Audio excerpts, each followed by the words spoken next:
हमारी आज की कहानी है घर का बंटवारा। हेलो। हाँ मधु बेटी, कैसी हो तुम? 1 घंटे से तुझे फोन लगाने की कोशिश कर रही थी, लेकिन तेरा फोन ही नहीं लग रहा था। अरे माँ, वो मेरी सहेली का फोन था। कुछ देर से उससे ही बात कर रही थी। लेकिन आपसे तो मैंने सुबह ही फोन पर बात की थी ना। हाँ बेटी, फिर से तुझसे बात करने को दिल किया तो फोन लगा दिया। अच्छा बेटी, इस बार भाई दूज पर तुम यहाँ आओगी तो पूरे 1 हफ्ते की तैयारी करके आना। पता भी है कितने दिन हो गए तुमसे मिले हुए। देखने को तरस गई हूँ अपनी बच्ची को, मधु की माँ गोदावरी जी ने कहा। तो मधु बोली, पर माँ, भाभी भी तो अपने मायके जा रही होगी ना भाई दूज पर। अरे नहीं बेटी, वो तो मायके जाने को कह रही थी, लेकिन मैंने उसे मना कर दिया। अब तुझे तो पता है मेरे घुटने ज्यादा काम कहाँ करते हैं। घर का सारा काम कौन करेगा? मुझसे तो बिल्कुल नहीं होता। हाँ माँ, ये बात तो है। अब इस उम्र में आपसे कहाँ इतना काम बन पाता होगा। मधु अपने कमरे में बैठी हुई अपनी माँ से फोन पर बात कर रही थी कि तभी उसके कानों में एक कड़कती हुई आवाज आई। मधु, कहाँ हो तुम? क्या हुआ बेटी, किसकी आवाज है? वो माँ, मुझे लगता है कि विशाल आज ऑफिस से जल्दी लौट आए हैं। मैं आपसे बाद में बात करती हूँ, हड़बड़ाते हुए मधु ने कहा और फोन रख दिया। मधु, ये सब क्या है? तुम्हें मालूम है माँ की तबीयत ठीक नहीं रहती, फिर भी घर का काम करने के बजाय तुम यहाँ कमरे में फोन लेकर बैठी हो। उधर माँ सारे कपड़े अकेले ही धो रही है। कुछ तो सोच लिया करो। ब्लड प्रेशर की मरीज हैं वो, और अब उनकी उम्र हो चली है। ये सुनकर मधु ने मुंह बनाते हुए कहा, अरे तो क्या हुआ? तुम तो ऐसे बोल रहे हो जैसे सारा दिन मैं कोई काम नहीं करती। थक गई थी तो थोड़ी देर के लिए बैठ गई। अच्छा, 1 कप चाय बना दो, आज सिर में बहुत दर्द हो रहा है, विशाल ने कहा। तो मधु चाय बनाने के लिए रसोई घर में चली गई। करीब 1 वर्ष पहले संतोष जी मधु को अपने बड़े बेटे विशाल की पत्नी और अपने घर की बहू बनाकर लाई थी। अभी छोटा बेटा पवन कुंवारा था। विशाल के सामने तो मधु घर का सारा काम करने का दिखावा किया करती थी, लेकिन उसके ऑफिस जाने के बाद अपनी माँ से फोन पर बातें करने बैठ जाती थी।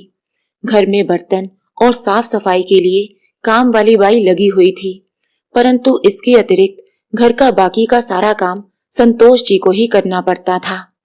जब भी संतोष जी उसे काम में मदद करने के लिए आवाज लगाती तो मधु कोई ना कोई बहाना बनाकर टाल देती। नई नई शादी हुई है, अभी बचपना है, ये सोचकर संतोष जी भी शुरू शुरू में उसे ज्यादा काम करने को नहीं कहती थी। परंतु शादी के 1 वर्ष बाद भी जब मधु ने किसी काम में दिलचस्पी नहीं दिखाई तो संतोष जी उसे समझाते हुए बोली, देखो मधु बेटा, अपने मायके से ध्यान हटाकर अब अपने ससुराल की जिम्मेवारियों को समझो। इतना कहने की देर थी कि मधु ने घर में हंगामा खड़ा कर दिया। उस दिन इस बात को लेकर विशाल और मधु के बीच भी जोरदार झगड़ा हुआ। उसके बाद तो संतोष जी ने मधु को कुछ ना कहना ही बेहतर समझा। दिन भर मधु फोन पर कभी अपनी माँ से तो कभी सहेलियों से बातें करती, अपनी मर्जी मुताबिक रहती। बस शाम को अपने पति विशाल के घर लौटने के समय रसोई घर में जाकर थोड़ा बहुत काम करने का दिखावा करने लगती थी। आज विशाल जल्दी घर आ गया था तो अपनी माँ को इस तरह काम करते देख वो मधु पर भड़क उठा था। मधु अपने पति विशाल के लिए रसोई घर में चाय बनाने गई। तभी अचानक आंगन से उसके सासू माँ के चिल्लाने की आवाज आई। क्या हुआ माँ?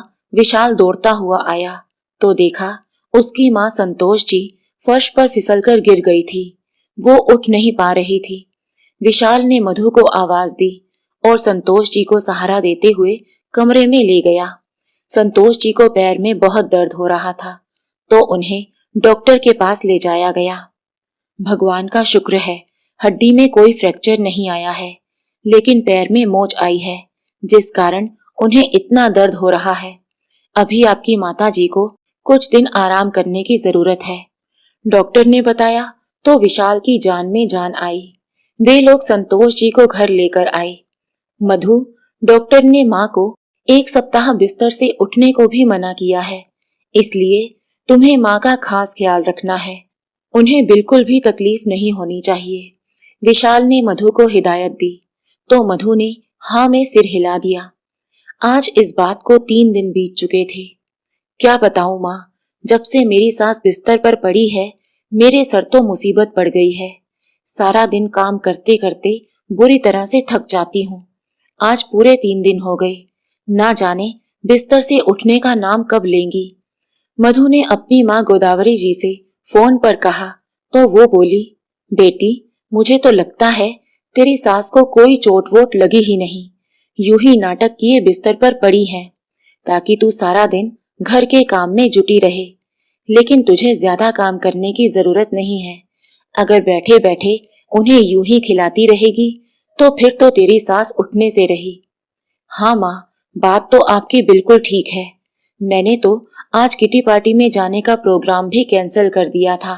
अब सोचती हूँ कि चली ही जाऊं। पीछे बैठी सासू माँ अपने आप काम देखती रहेंगी। ठीक है माँ, अब मैं फोन रखती हूँ। पार्टी से आने के बाद बात करूंगी। घर का काम छोड़कर मधु शाम के समय पार्टी में चली गई। उसे लगा था कि विशाल को आने में अभी बहुत देर है, लेकिन उसे ये याद नहीं रहा कि 3 दिन बाद डॉक्टर ने संतोष जी को फिर से दिखाने को कहा था। माँ को अस्पताल ले जाने के लिए विशाल जब घर आया तो देखा कि उसकी माँ धीमे कदमों से चलकर रसोई घर में जा रही थी। ये क्या माँ, अगर कोई काम था तो मधु से कह देती। आप क्यों उठी बिस्तर से? अरे नहीं बेटा, बस गला सूख रहा था इसलिए पानी पीने के लिए उठी थी, संतोष जी ने कहा।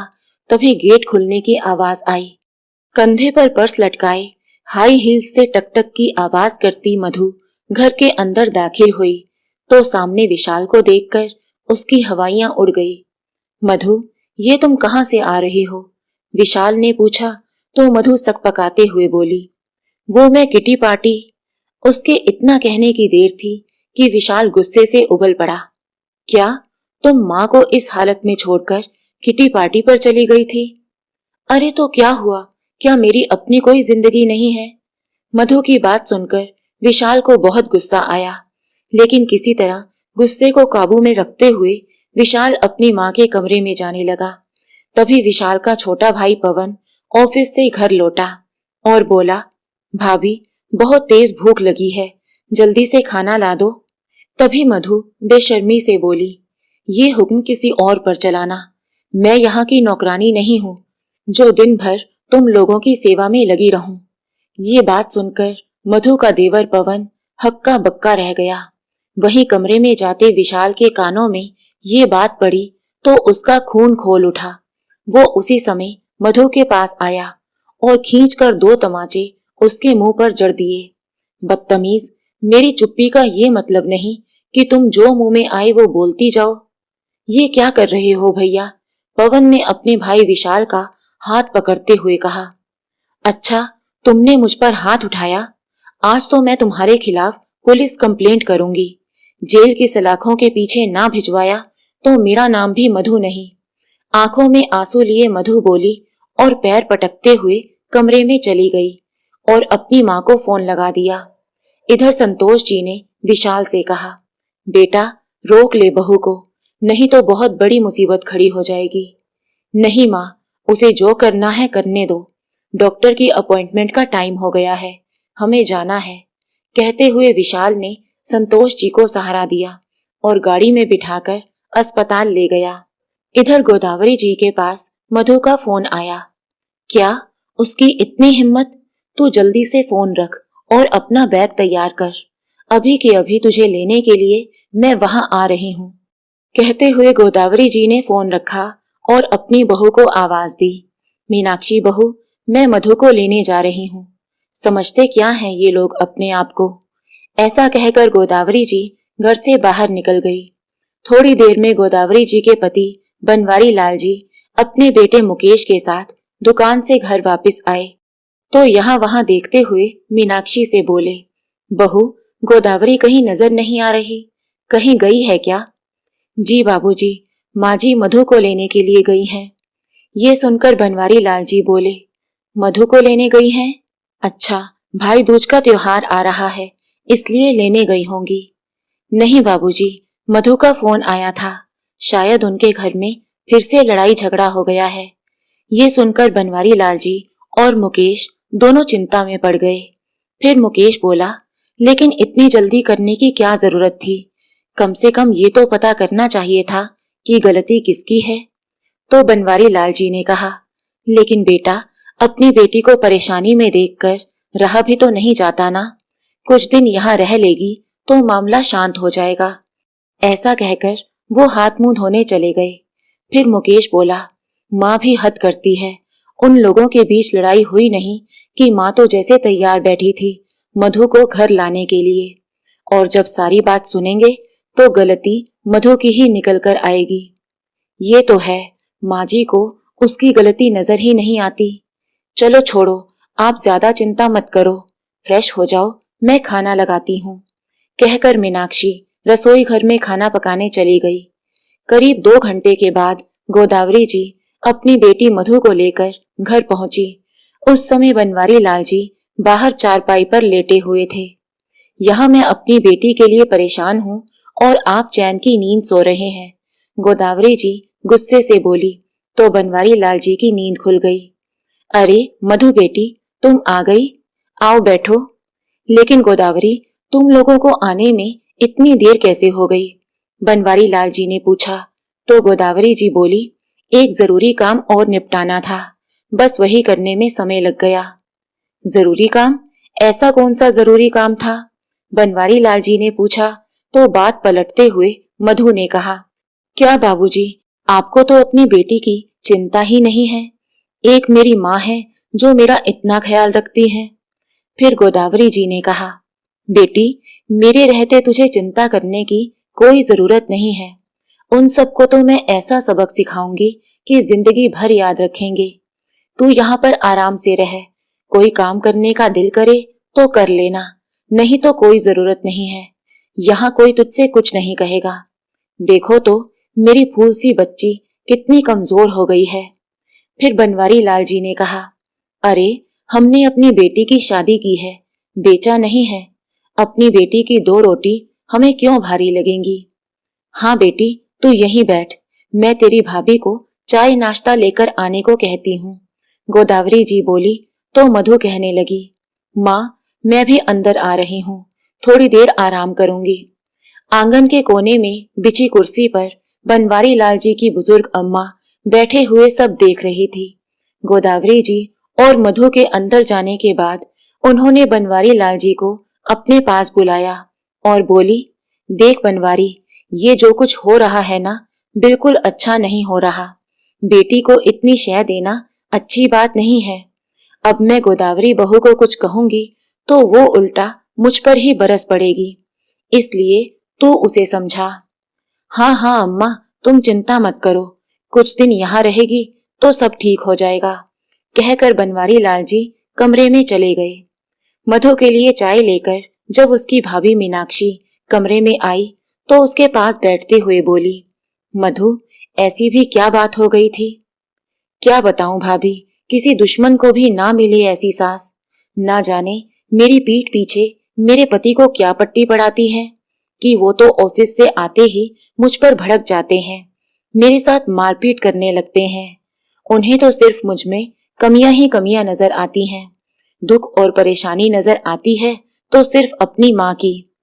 लेकिन मधु, घर में ऐसी छोटी मोटी बातें तो होती रहती हैं, तुम्हें तो शांति से काम लेना चाहिए था। अपने पति को प्यार से समझाती तो वो जरूर समझ जाते। अरे भाभी, आपको क्या लगता है मैं नहीं चाहती कि मेरा घर बसे? वो लोग ही समझने को तैयार नहीं हैं तो मैं क्या करूं? भाभी, मुकेश भैया तो बहुत अच्छे हैं जो तुमसे प्यार से बात करते हैं, लेकिन सब लोग एक जैसे नहीं होते। कोई बात नहीं मधु, तेरे भैया उनसे बात करेंगे, सब ठीक हो जाएगा, मीनाक्षी ने कहा।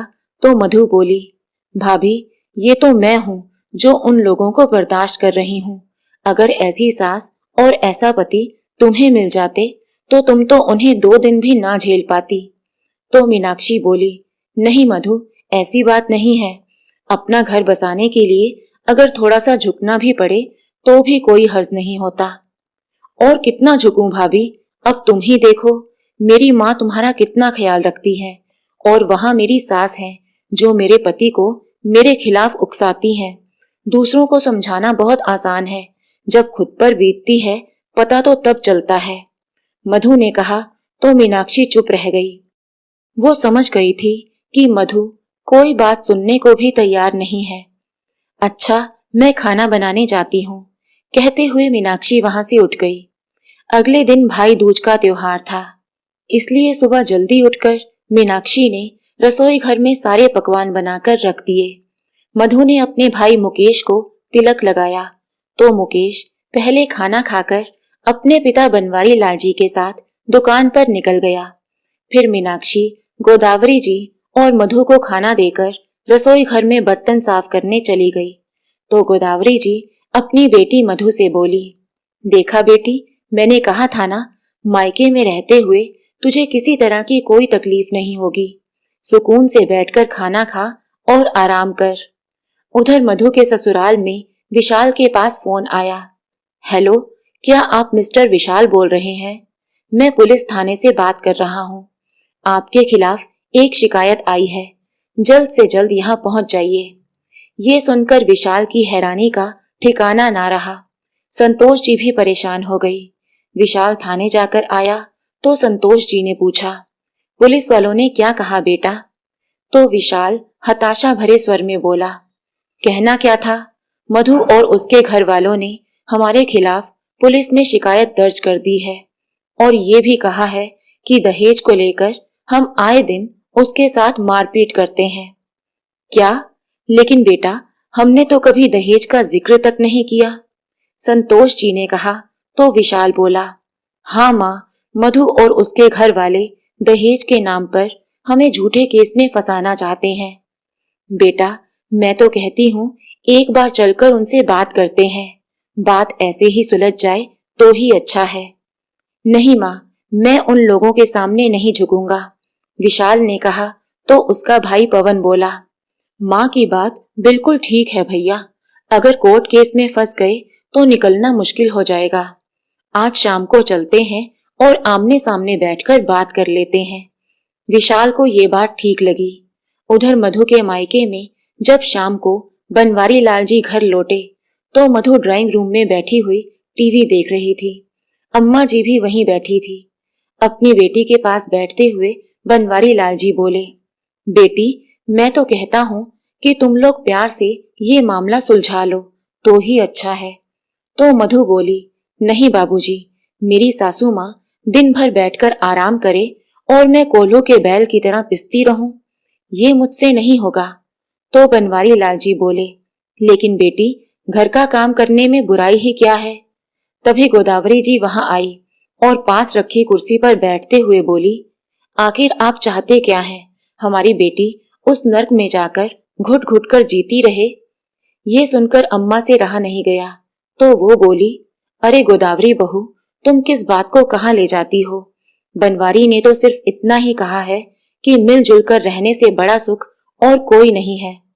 अम्मा, ये हमारी बेटी का मामला है, इसलिए आप तो अपना मुंह बंद ही रखो।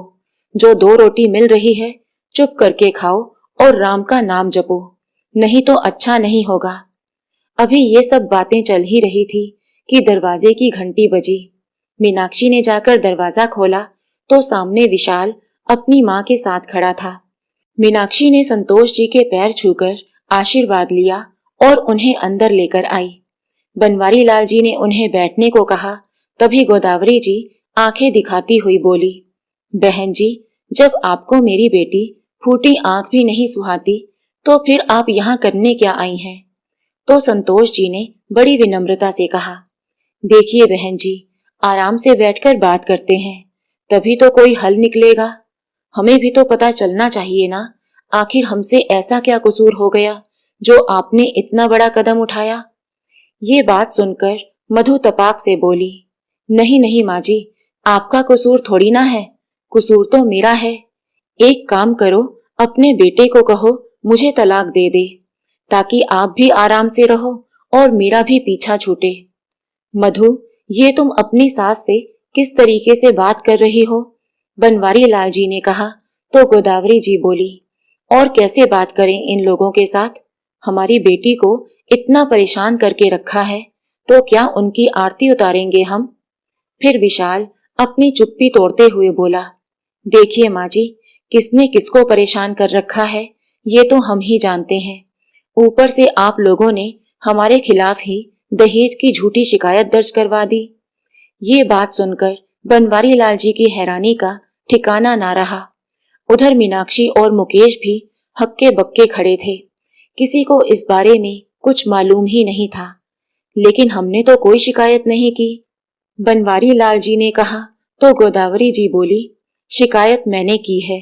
मेरी बेटी पर हाथ उठाने की हिम्मत कैसे हुई इन लोगों की?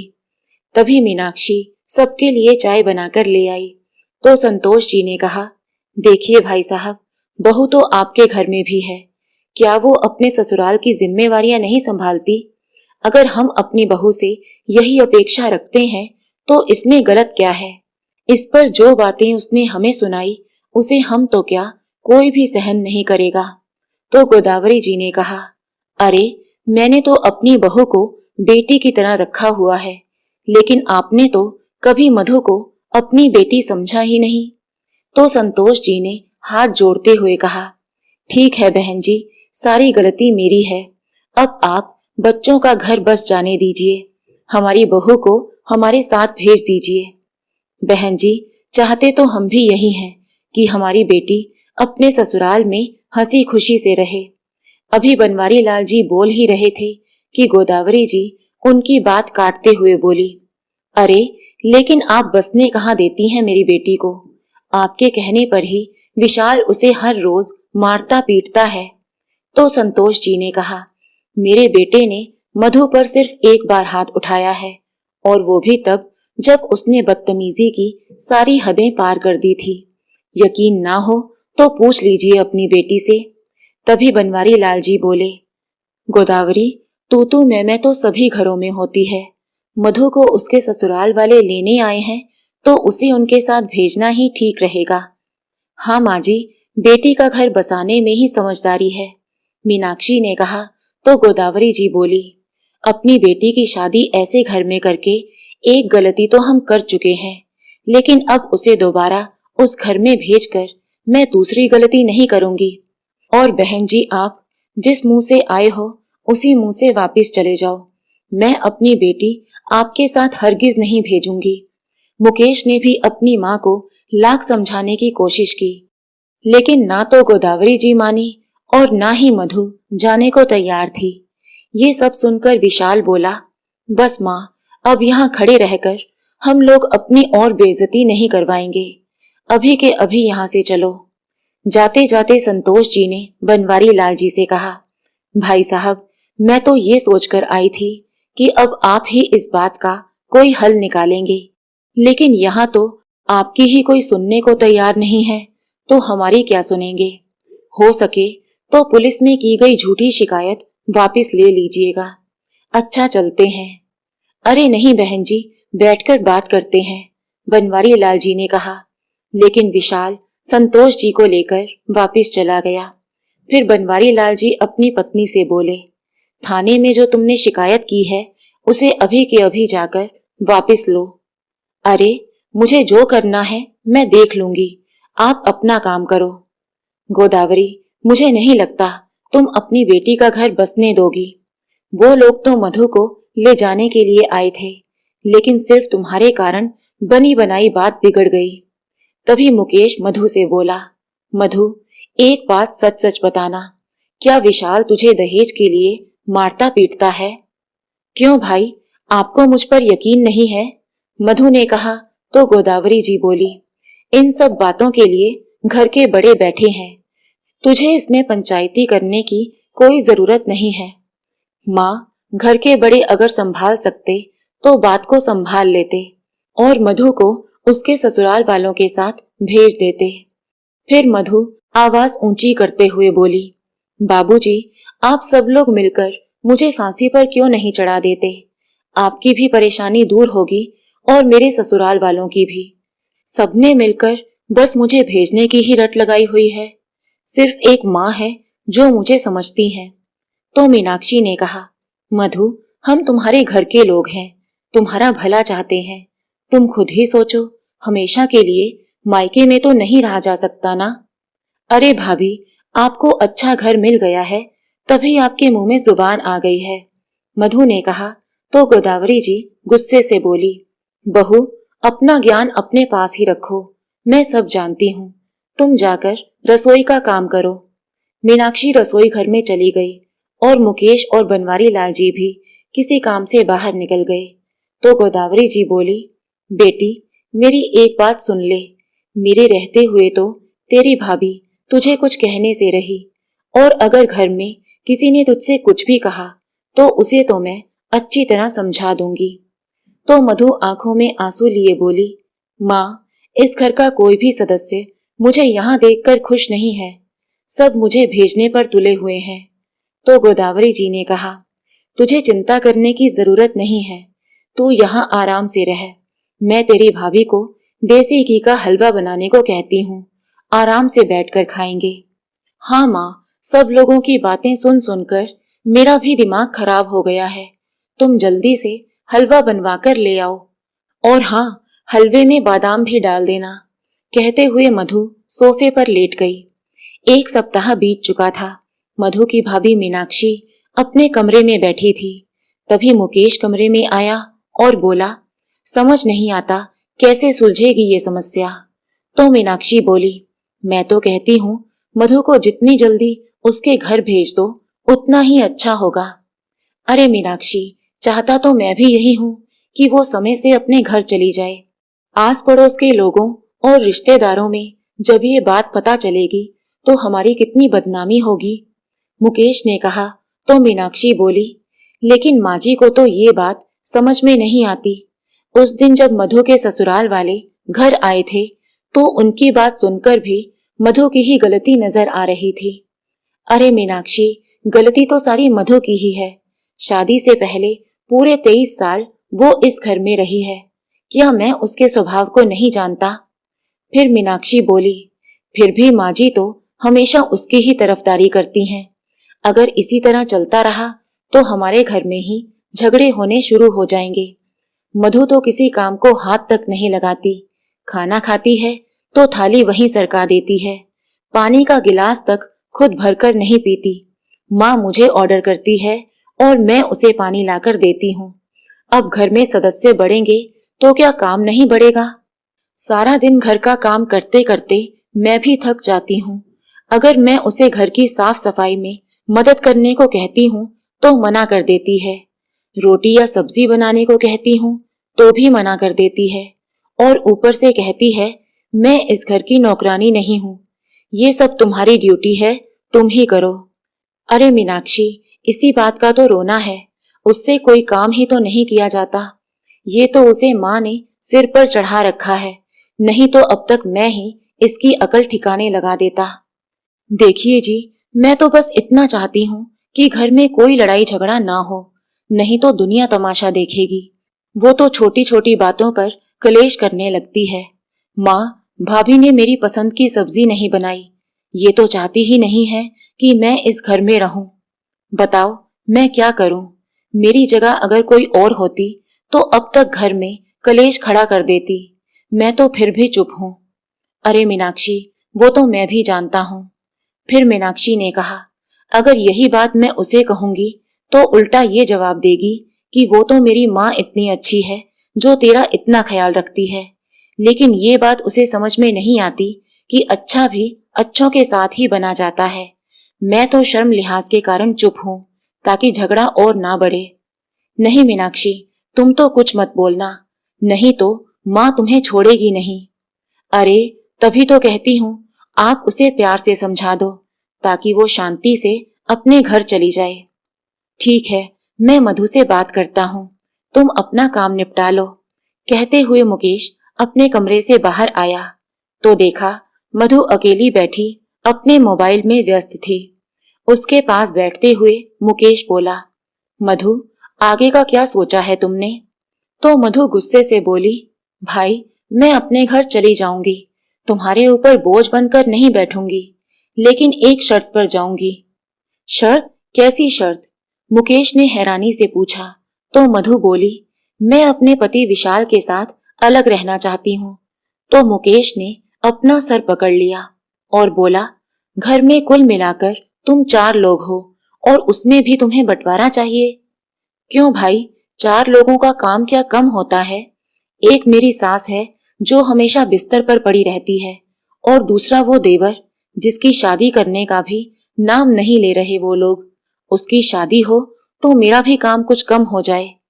अरे मधु, वो चिंता उन लोगों की है, लेकिन मुझे तो इतना पता है कि 4 लोगों में बंटवारा करने की बात मैं तो नहीं करूंगा। तो ठीक है, अगर बंटवारा नहीं होगा तो मैं भी नहीं जाऊंगी, क्योंकि मुझसे इतना काम नहीं होता। उसी समय गोदावरी जी वहां आई और बैठते हुए बोली, क्या बात हो रही है भाई बहन में? तो मधु बोली, बात क्या होगी, मुझे कहते हैं कि अपने ससुराल वापस चली जा। हे भगवान, जिसे देखो इसे ससुराल भेजने की रट लगाए बैठा है। अगर अपने मायके आकर बैठी है तो ऐसा भी क्या गुनाह हो गया उससे? मेरी बेटी तुम्हें अच्छी नहीं लगती क्या? गोदावरी जी ने कहा। तो मुकेश बोला, माँ, अभी तो तुम उसे शय दे रही हो, लेकिन बाद में तुम ही पछताओगी। माँ, मैं तो एक काम करती हूँ, मैं चुप करके अपने ससुराल वापस चली जाती हूँ।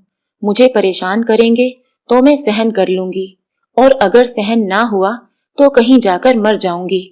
कम से कम इन लोगों को तो शांति मिल जाएगी ना। मधु ने कहा। तो मुकेश बोला, मैं अच्छी तरह जानता हूँ उन लोगों को, कोई तुझे कुछ नहीं कहता, अगर तू अपनी जबान कम चलाए और घर की जिम्मेदारियां संभाले तो। देख लिया माँ, मेरे अपने मायके वाले ही मेरे दुश्मन बने बैठे हैं। आंखों से मगरमच्छ के आंसू बहाते हुए मधु ने कहा। तो गोदावरी जी बोली, बेटी, जिसे भी तेरे यहाँ रहने से परेशानी है वो ये घर छोड़कर जा सकता है, लेकिन तुझे मैं कहीं नहीं जाने दूंगी। और मुकेश, तू दिन रात उठते बैठते तुझे सिर्फ एक ही काम है क्या? अभी उसके माँ बाप जिंदा हैं, तुझे चिंता करने की कोई जरूरत नहीं है। ठीक है माँ, मैं तो उसका भला चाहता था। जब कोई समझने को तैयार नहीं है तो फिर करो जो मर्जी, आगे से मैं तो कुछ नहीं बोलूंगा। इतना कहकर मुकेश वहां से उठ गया। मीनाक्षी वहीं पीछे खड़ी सारी बातें सुन रही थी। फिर गोदावरी जी ने कहा, एक तो ये घर के लोग हैं और दूसरी हमारी पड़ोसनी, जो मुझे आए दिन पूछती हैं, अरे गोदावरी, बेटी घर कब जाएगी? ससुराल वाले इतने इतने दिन बेटी को कैसे भेज देते हैं? फिर मधु बोली, माँ, मुझे तो ये समझ नहीं आता कि मैं यहाँ आई हूँ तो इन लोगों के पेट में क्यों दर्द हो रहा है। तभी उसकी भाभी मीनाक्षी वहां आई और बोली, ये समाज है मधु, और समाज तो ऐसे सवाल उठाएगा ही, इसलिए समझदारी इसी में है कि तुम अपना घर बसाओ। बस माँ, अब तो मेरी बर्दाश्त से बाहर हो गया है। मैं चाहे मरूं या जीऊं, लेकिन अब यहाँ नहीं रहने वाली। क्यों चली जाएगी? हम दोनों माँ बेटी यहाँ साथ में रहेंगे, जिसे जो बोलना है वो बोलता रहे। लेकिन माँ, आपके बेटा बहू तो। बस बेटी, तुझे कोई एक बात कहे तो उसे 4 सुनाया कर। तुझे यहाँ दबकर रहने की जरूरत नहीं है। अरे माँ, मैं आपकी बेटी हूँ, दबकर रहना तो मेरे खून में ही नहीं है। अगर दबकर रहना होता तो अपने ससुराल में ना रह जाती। चलो माँ, अंदर चलकर टीवी देखते हैं। कहते हुए मधु वहां से उठकर चली गई, और पीछे पीछे गोदावरी जी भी। अम्मा जी वहीं आंगन में बैठी सारी बातें सुन रही थी। उन्होंने मीनाक्षी को इशारे से अपने पास बुलाया और बोली, बहू, ऐसे तो ये माँ बेटी किसी के काबू में नहीं आएंगी, लेकिन दादी, मैं क्या करूं? माँ और मधु तो समझाने से भी नहीं समझते। बहू, पुरानी कहावत है, लातों के भूत बातों से नहीं मानते। ये वही लातों के भूत हैं। आगे तो खुद ही समझदार है। अपनी दादी सास का इशारा मीनाक्षी अच्छी तरह समझ चुकी थी। वो बोली, आप ठीक कह रही हो दादी, कुछ ना कुछ तो करना पड़ेगा। सोचते हुए मीनाक्षी रसोई घर में खाना बनाने चली गई। तभी उसे मधु के मोबाइल की बेल बजने की आवाज आई। मीनाक्षी ने बाहर जाकर देखा तो मधु फोन पर बात कर रही थी। बात क्या कर रही थी? शेरनी की तरह गुर्रा रही थी। आप लोगों में कुछ शर्म बाकी है या नहीं? कितनी बार मैंने कहा है कि मैं उस घर में वापस नहीं आऊंगी। क्या आपको समझ नहीं आता? तो दूसरी ओर से संतोष जी की आवाज आई, मधु बेटी, आगे से इस घर में तुम्हें कभी कोई तकलीफ नहीं होगी। विशाल भी तुमसे कोई गलत व्यवहार नहीं करेगा। सारे गिले शिकवे भूलकर वापस आ जाओ। फिर मधु के हाथ से फोन लेते हुए गोदावरी जी बोली, बहन जी, अगर आप चाहती हैं कि मेरी बेटी वहां वापस आ जाए तो हमारी एक शर्त है। अगर विशाल मेरी बेटी के साथ अलग घर में रहे तो मैं अपनी बेटी को वापस भेजने को तैयार हूँ। आपसे और आपके छोटे बेटे से उसका कोई सरोकार नहीं होगा। ये क्या कह रही हैं बहन जी? मैं भला अपने बेटे से अलग कैसे रह सकती हूँ? तो ठीक है, फिर रिश्ता तोड़ देने में ही भलाई है। रखो अपने बेटे को अपनी गोद में बिठाकर। कहते हुए गोदावरी जी ने फोन पटक दिया।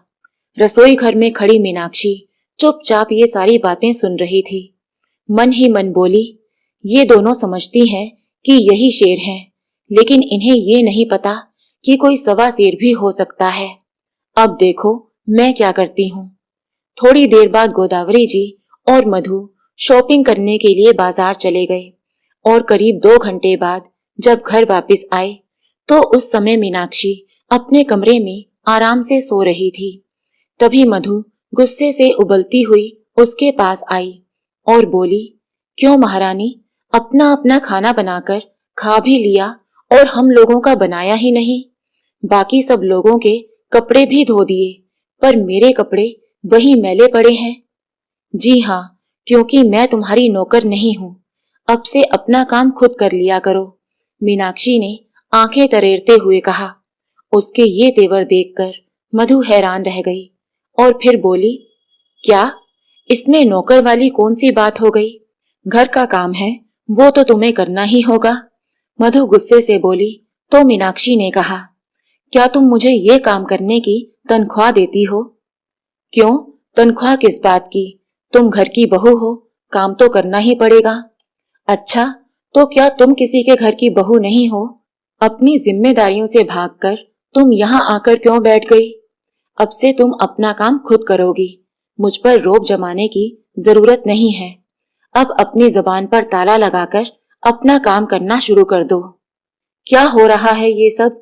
और मीनाक्षी बहू, तुम अपनी ननद से ये किस तरीके से बात कर रही हो? माँ जी, मैं वैसे ही बात कर रही हूँ जैसे करनी चाहिए। अब मधु इस घर में रहेगी तो उसे अपना काम खुद ही करना पड़ेगा। अच्छा, अब मेरी बेटी घर का काम करेगी और घर की बहू आराम फरमाएगी?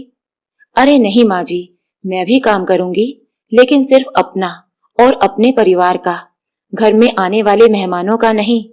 अपनी भाभी के मुंह से ये बात सुनकर मधु का खून खोल उठा। तुम्हारी हिम्मत कैसे हुई मुझे मेहमान कहने की? ये घर तुमसे पहले मेरा है। जी नहीं, तुम्हारा घर वो है जिसे तुम छोड़कर यहाँ आकर बैठ गई हो। माँ, आपने अपनी बहू को कुछ ज्यादा ही सिर पर चढ़ा लिया है। 2-4 थप्पड़ लगाकर इसकी अकल ठिकाने क्यों नहीं लगा देती? मधु ने कहा। अच्छा, हाथ उठाना तो दूर, हाथ लगाकर भी देखो। अभी की अभी 100 नंबर पर फोन लगाती हूँ और शिकायत करूंगी कि मेरी सासू माँ और ननद दहेज के लिए मेरे साथ मारपीट करते हैं। फिर पता चलेगा किसकी अकल ठिकाने आती है। उसी समय बनवारी लाल जी और मुकेश भी घर पहुंच गए। लड़ाई सुनकर जैसे ही बनवारी लाल जी कमरे के अंदर जाने लगे, तभी मुकेश ने उन्हें रोक दिया। बेटा, अंदर जाकर मामला सुलझाना पड़ेगा, नहीं तो घर का नाश हो जाएगा। अरे पिताजी, घर का नाश तो पहले से ही हो रखा है, अब सुधरने का समय है। आप बस यहीं खड़े रहकर देखते जाइए। फिर गोदावरी जी बोली, क्या? हमने कब मांगा तुमसे दहेज? तुम हमारे खिलाफ झूठी कंप्लेंट दर्ज करवाओगी? हाँ, तो क्यों नहीं, आखिर ये सब कुछ मैंने आपसे ही तो सीखा है। ये बात सुनते ही गोदावरी जी अपनी बातों में मिश्री घोलते हुए बोली, अरे बहू, घर में ये छोटी मोटी बातें तो चलती रहती हैं, उन्हें आपस में बैठकर सुलझा लें तो ही अच्छा है।